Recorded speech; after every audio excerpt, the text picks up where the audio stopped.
Баярлалаа. 66 хоногийн өмнө оруулж ирсэн төсөв нэгч эмч нарын цалин, нэгч багш нарын цалин нэмэгдүүлэхгүй 0.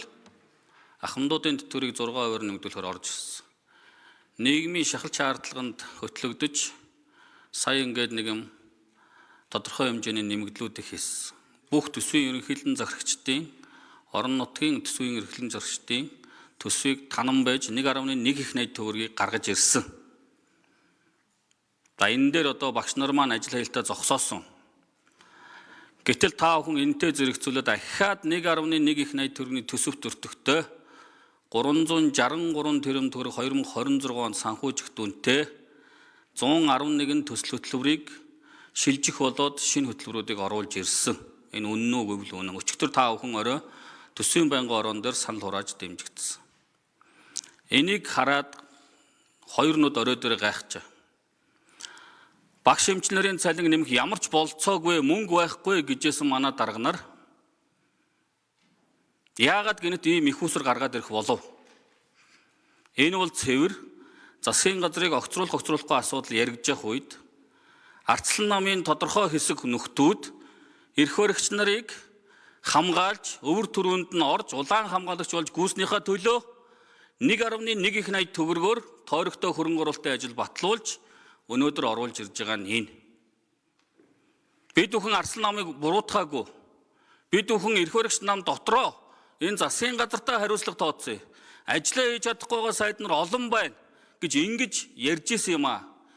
Гэтэл сөрөг хүчин маань дийлэнх олонх нь энэ засгийн газрыг доктортой ажилуул гэж хамгаалаад яваад ирснийг бид нар гайхсан. Сөрөг хүчин ингэж ажиллаа хийдэг юм уу? 5 дахь өдөр манай Баасан жаргал гишүүн хэлсэн. Та нар бол эрх ашигын нэгдэл. Сөрөг хүчин ийм байдаг юм уу гэж хэлжсэн үнэн оройрооч орж байгаа. Та нар эрх ашигын нэгдэл.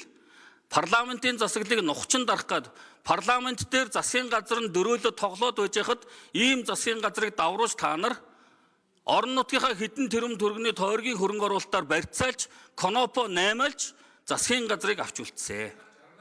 Ийм учраас энэ бол авилгын төсөв. Энэ бол хулгайн төсөв. Энэ бол 8-ны төсөв гэж би хэлээд байгаа. Та бүхэнд үнэн үг хэлсэнд өхөр өшөөтэй байгаа. Хэцүү байгаа.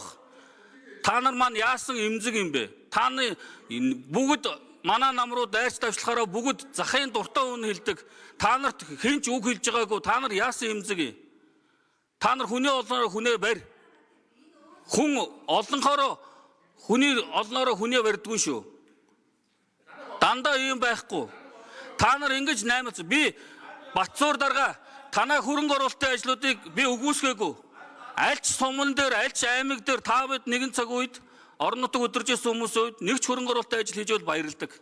Гэхдээ та бүхэн дүрм журмын хүрээнд биш, наймаалцаж, тохиролцож, хөшигний ард хулгайн төсөв баталж ирж, ингэж оруулж ирж байгаад яагаад өнөөдөр манай намын бүлэг дотроо хэрэлдээд одоо хүртэл бүлэг дотроо шийдвэр гарахгүй явж байгаа учир нь энэ яагаад хуралд орж ирэхгүй байгаа учир нь энэ. Тэрнээс тэр санал суудал чухал биш юм байна.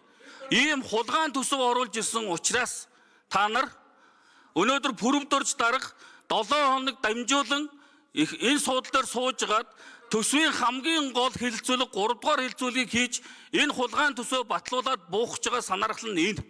Та нарын энэ нууц хувилдааны чинь бид нар алган дээрээ тавьсан юм шиг харж байна. Энэ та нарын оруулж ирсэн 1.1 их найд төгрөгийн төсөв чинь энэ цаасан дээр байж байна. Тийм учраас та нар энэ хулгай. За санд гүчир гишүүнд нэмэлт 1 минут өгье. За баярлалаа. Тийм учраас би юу гэж хэлэх гэж байгааг юу тодорхой санал хэлье. Та нар маань ичгүй бол ард түмнээс нууж гаад мөнгө байхгүй гэжсэн нууж гаргаж ирсэн энэ 363 тэрбум төгрөгөө хөрөнгө оруулалтын ажлаа хүний өөрөнгөө бүгд эргүүлж тат. Энэ ахмадуудаас харамлж исэн энэ 8.6% өсөлтийг 15-20% төрөх төсвийг нэм. Тэр 15% нэмэх гээд байгаа эмч нарын төсвийг 25%-аар нэм. Ингээд бүгдээрээ төсвөө эх 7 хоногт багтаагаад баталчих. Энэ өөр ямар ч арга байхгүй. Тийм учраас та нар маань ичгүй бол энэ хөрөнгө оруулалтын ажлуудаа бүгдээрээ татчихаач. Би та нараас гуйж байна. Энийг ахмадуудаа өгчих. Эмч нартаа өгчих. Бүгдээрээ наана болохоор юм яриад бүгдээрээ энд хоньны арьс нөмөрсөн чонноо сууж байгаа юм. Зураг телевизийн өмнө харахаараа гоё ярьд салин нэмэл гिचээд цаагаараа болохоор ард түмэнд очих мөнгийг өөрсдөө хулгайлж сууж байгаа. Энийг бол За тэгэхээр ер нь бол би нэг зүйл